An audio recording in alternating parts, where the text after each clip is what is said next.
When I look at the majority of my YouTube For You page now, I just get depressed.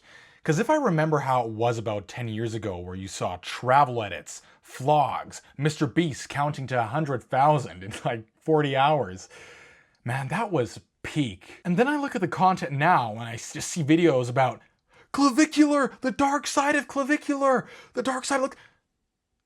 Bro, like that difference is just immense. Like, where the fuck have we landed? We've moved from a culture where people authentically documented their lives to one where we just hate on successful people, where we just hope to gain clout as fast as possible. And before somebody now says, oh yeah, Vicular, he's like super viral and why not make videos on it and he's not a good influence.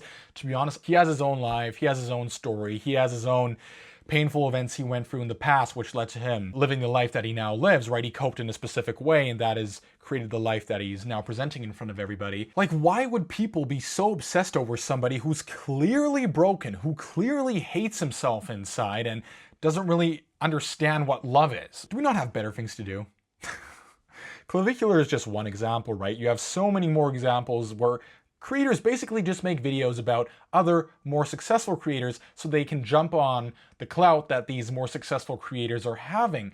But why build a brand off of hating or criticizing other people? It just truly amazes me how much joy we find or entertainment we find in watching videos where people get hated on or criticized, however the fuck you want to call it. How is that going to affect us? In a fucking negative way. That's how it's going to affect us. It's not going to make us more positive minded. No, it's going to make us more pessimistic. It's going to train our minds into becoming more aware of the negative things about a person and less aware about the positive things. In my opinion, that just leads to nothing but a society where the people who are a part of it have no will to coexist. I think the fact that a lot of this hating on other people's content performs surprisingly well just shows where we are in society, how a lot of people just are not doing well, right? If you're perhaps going through a bad day or through a bad period of your life where everything's just not really going that well, where everything is just kind of disappointing you, one of the ways how to cope with this is to see how other people are failing as well, to find joy in seeing other people fail so that you know you're not the only one.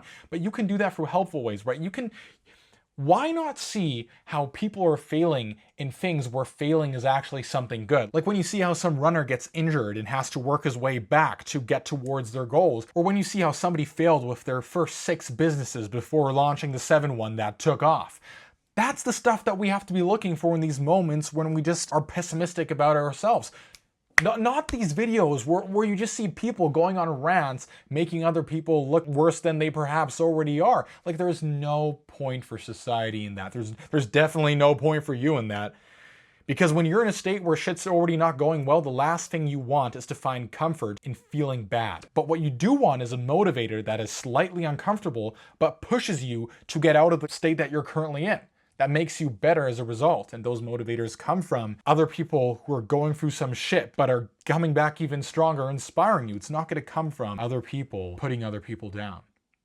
Since when has that become cool? And even if these people are of the opinion, yeah, I'm just spreading awareness, okay, but you're also getting a lot of views and you're giving people a lot of reasons to postpone self-reflection, because instead of focusing on what's going wrong within inside themselves, they keep on arguing about how other people around them, more successful figures in society, for example, are fucked up in the mind and how they are the people who have to be talked about and not oneself. So the bottom line is, don't focus on other people as much as you have the ability to focus on yourself. You're going to get no benefit from doing so. Only focus on other people when their story, when the pain, where the lessons that they've learned can help you. If that's not the case, man, you're not going to improve your life. You're just going to be wasting your time. And in a couple of months, not even years, you're going to be asking yourself the same question: why am I not moving forward in my life? This comes from experience, from somebody who used to find a lot of entertainment in things that are actually not really that entertaining. So yeah, the only thing I can say is focus on yourself. Be a better version of yourself, chase your dreams, be fucking human, and we'll see each other soon. Peace.